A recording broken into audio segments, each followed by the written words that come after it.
a PowerPoint today because just to give full transparency, we spoke early last week about the fact that the PHFA rental relief program was out or open, I should say. If you'll remember, if you were on the last call, Cindy Daly from the Regional Housing Legal Services was on and shared some information which was really valuable. And now the program is live. And so our intention for today's conversation was to feature a handful of people who were doing something different and innovative in their community in terms of using the CARES rent relief program, and potentially including at least one community that had the rent relief program as well as the ESG dollars, whether it's 2019, 2020, or the CVESG, and is just using a variety of different funding sources.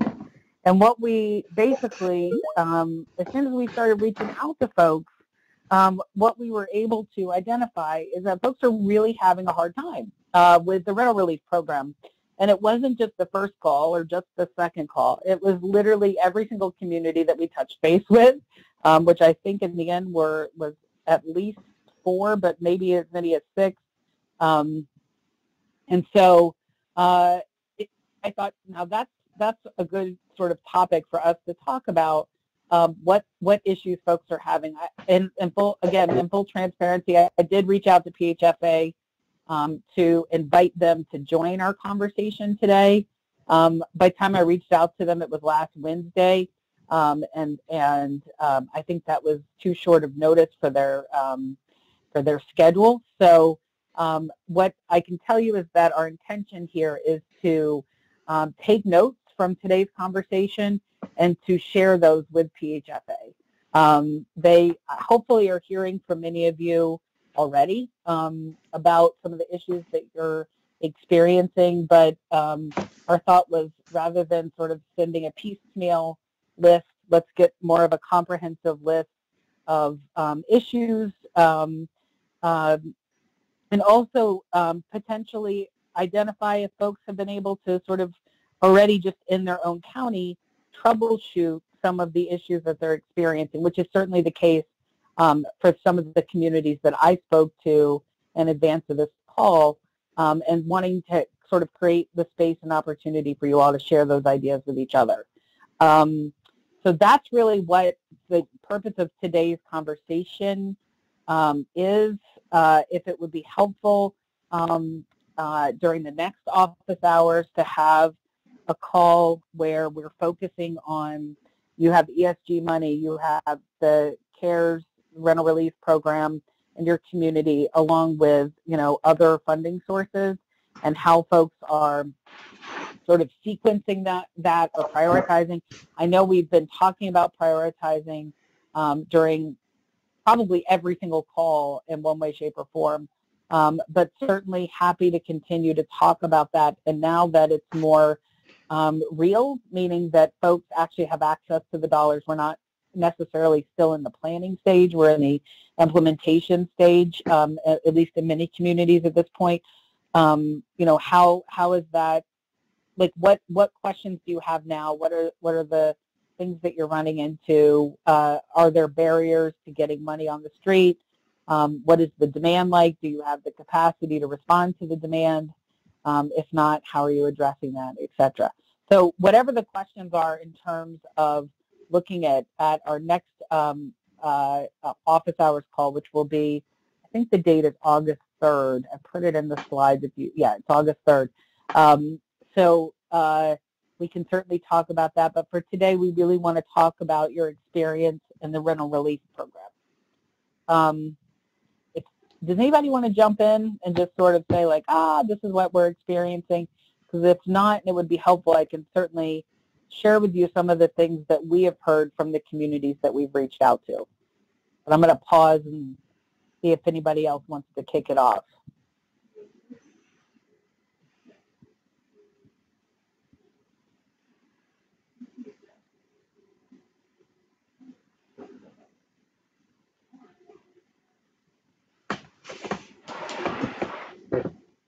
Okay, so if nobody wants to go first, that's totally fine. And maybe the folks that we have on today's call have figured something out that others have not. I'm not sure. Things that we've heard thus far is that a lot of demand for applications. A lot of people are bringing applications in. Primarily, the applications are not complete, that there are components that are missing, that communities are having a difficult time providing assistance, whether it be case management or in terms of getting the applications fully completed with all the documentation needed. In some communities, what we've heard is that they opted to indicate that someone was receiving unemployment as opposed to a 30% loss of income. And when their unemployment is run through the system, it is kicking it out as being ineligible because the unemployment says like loss of work or lack of work or something, as opposed to some kind of coding that indicates it's related to the pandemic. And so they're ineligible without having the paperwork resubmitted with demonstrating a 30% loss of income. And then how do you then show that as related to COVID specifically? We have heard, a number of other, I don't want to just sit here and rattle them all off because I really would like to hear from you all and give you an opportunity to sort of chime in. That being said, if you guys are having no problems and you're submitting all your applications, or if you are not the lead agency in your community, if you're working with them sort of hand in glove and not having any problems, please talk to us about that too, because we certainly would love to hear that. And again, today's focus is really a peer sharing opportunity. So I'm sure that the folks in communities that are having troubles would also like to hear how you're doing it.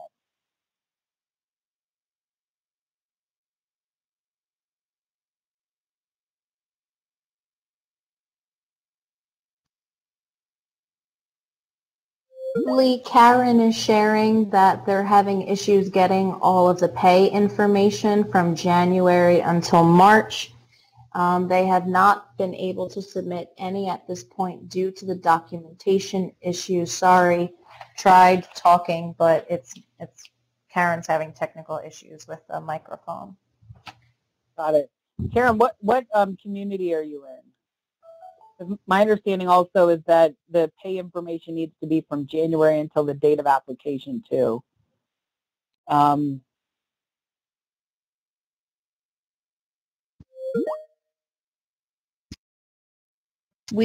Karen's responding, we've not been able, oh, Somerset, yes. Yeah. So just want to remind anyone who's not talking, just to mute yourself so we can avoid any background noise.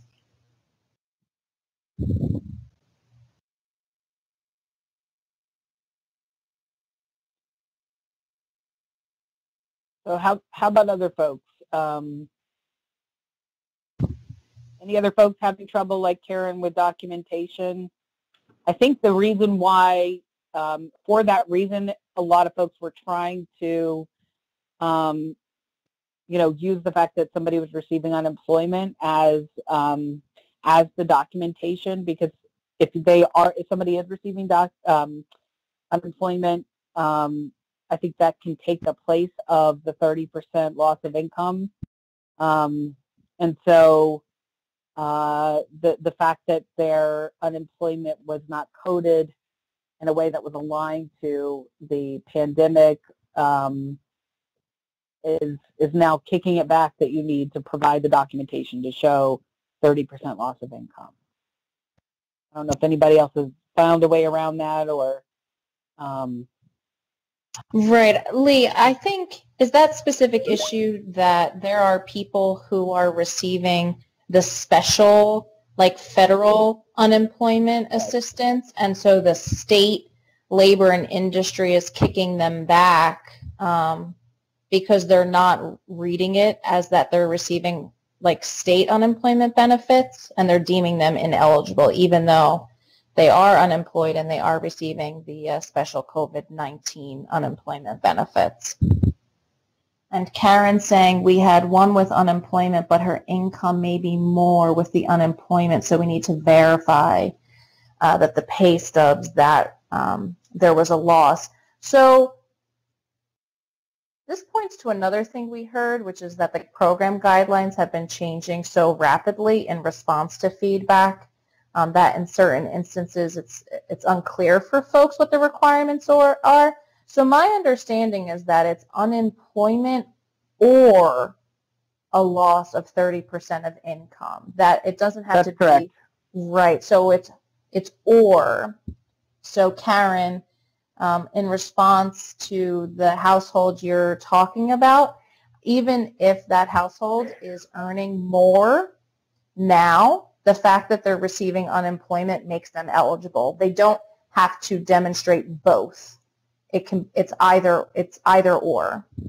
And I think this was an area of confusion for some of the communities we did talk to that required them to reach out to PHFA and get clarity on. Right.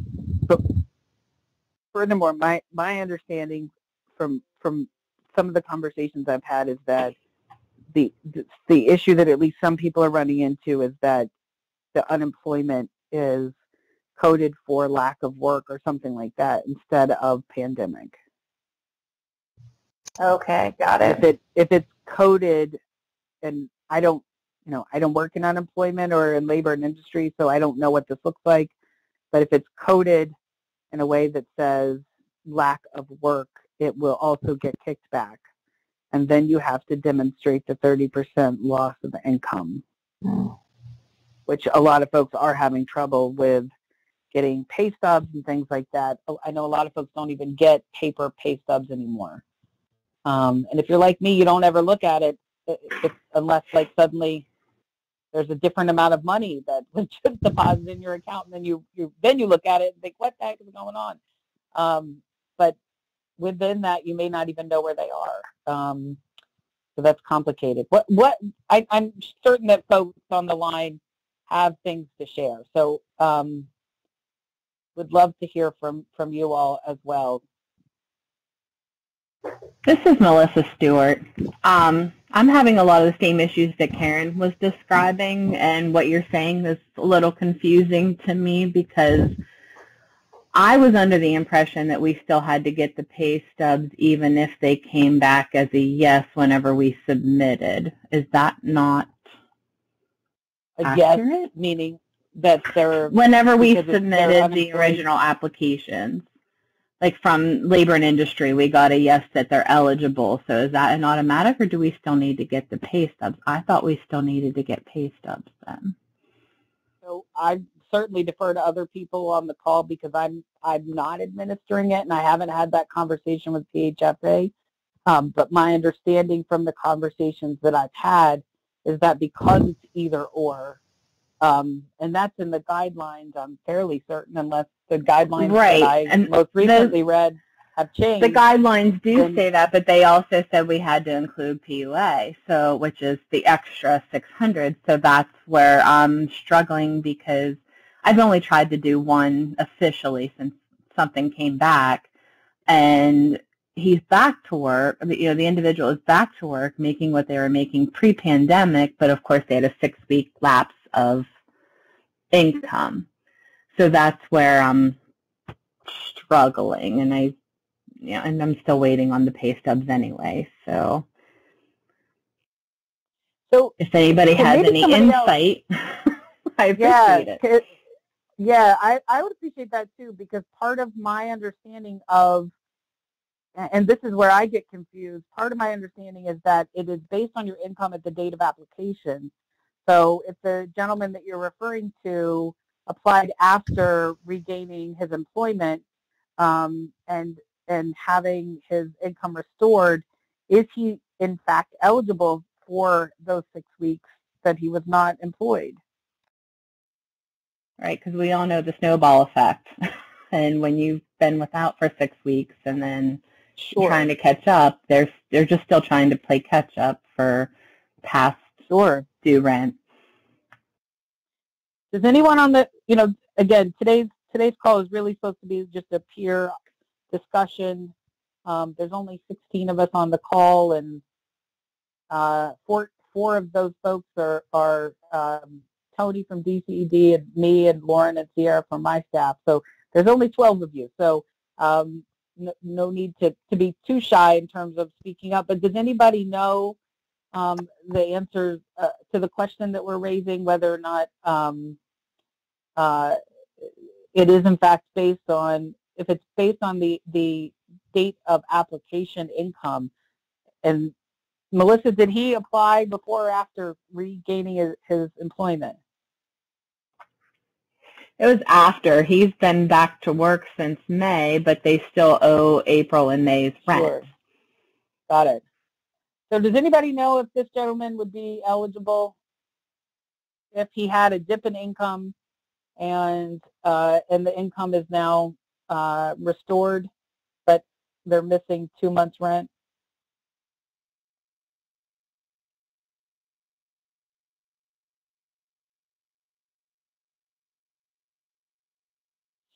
Okay, so I think that this, I don't think this is a very hard question. So I think that, Melissa, just based on the fact that we are not certain whether or not this individual is eligible, I think that is a sign that more clarification is certainly needed from PHFA. I feel like this is a question that we should be able to answer between the 16 folks on the line here. I see Karen said that he should because he was off because of COVID, and I agree. I mean, I think what I don't know is if he will be because of the guidelines.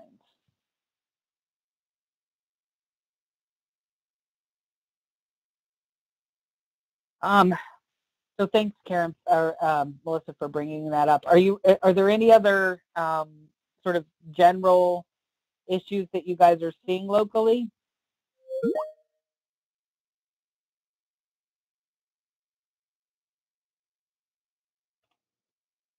So far, that's been my issue, but again, that's only the first one that we've gotten a yes that they're eligible, that we've, really even attempted to process. Of course, we have a lot of the individuals who were not eligible for unemployment that, have that burden of proof to try to accomplish that we haven't tried to process yet. Mm-hmm.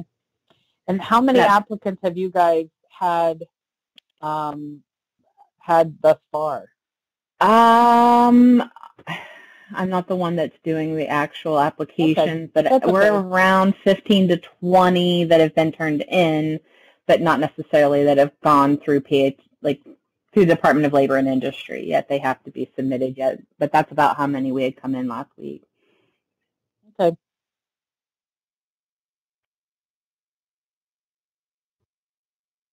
Thanks.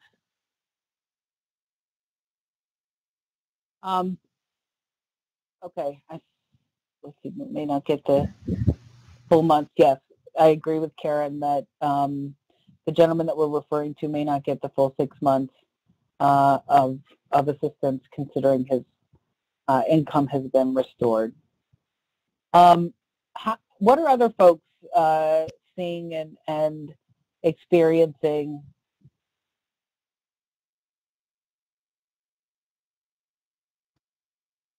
One of the things that we've heard is that folks are having a difficult time in regards to staffing the program, that there's not an adequate amount of admin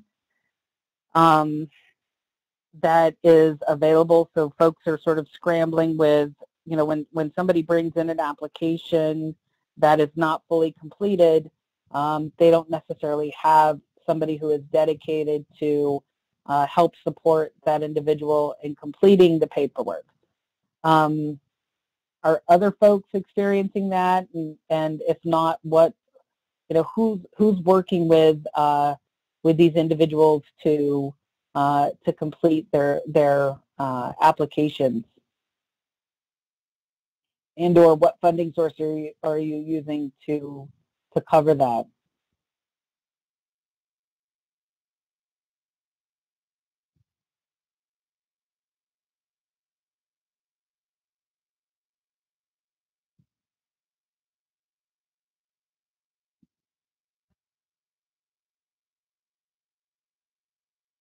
So some of the folks that I spoke to, and I know Lauren spoke to some folks as well, so maybe she can chime in. Some individuals indicated that they had received extra HAP dollars, and that was one source that they were using to help folks, to leverage those HAP dollars to help folks fully complete and submit those applications. Another county indicated that the CARES money that was allocated to their specific county is, and I guess is under the discretion of the county commissioners, that they received some supplemental funding from the county commissioners to increase staffing, temporary staffing, to, again, to support the completion of applications so folks could access the rental assistance. In another case, it was more of like borrowing case managers from any and every other program being operated by that community to help support the completion of applications. Just wondering what other folks are doing. We will be utilizing an intern who's actually a master's level intern and has some past history with case management, so we got pretty lucky. That's great. That's right. Melissa speaking? Yep. Great. And so this individual will be reviewing the applications and then letting folks know individually what they're missing or what's insufficient or whatever before submitting them?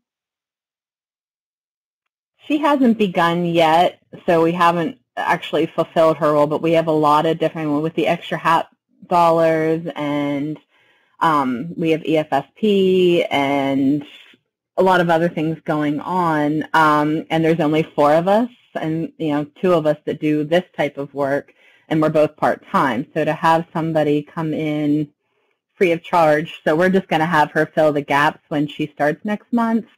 And those are the type of things, making sure applications are filled out properly and helping guide them through, returning phone calls to do pre-screening and things like that.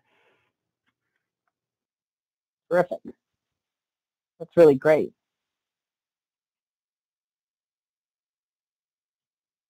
Anybody else want to share how it's getting done in your community?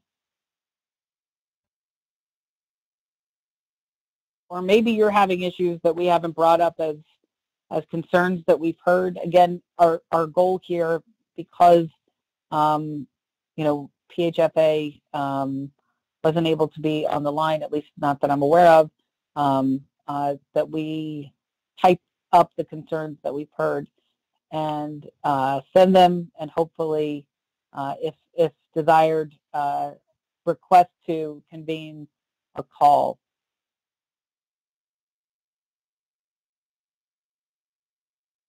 Hey, Tony, I think we're getting a little background noise from your line. Would you mind muting yourself, please?